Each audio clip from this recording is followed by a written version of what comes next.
In this video, I'm going to show you how to fix Fortnite Network Connection Lost.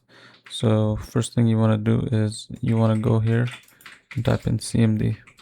Right click, run as administrator.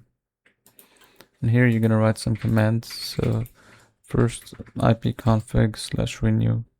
Then you're going to type in ipconfig flush DNS. Then type in ipconfig release. And lastly, type in ipconfig/register DNS. Once you do this, you can just close this down. The next thing you want to do is you want to go here and go to network and internet. So if you go to settings here and go to network and internet and then go to advanced network settings, you'll see an option to reset network. So here, if you go here and click reset, this will restart your network and fixes any issues you have. Now the next thing you should do is you want to go here, type in control panel.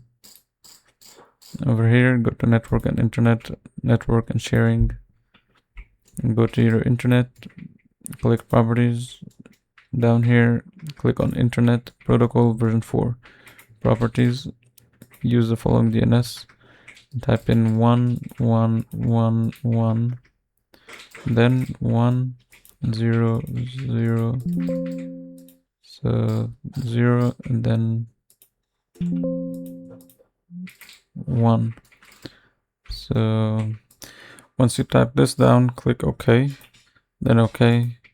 Then what you want to do is try to restart your game and hopefully your issue is fixed.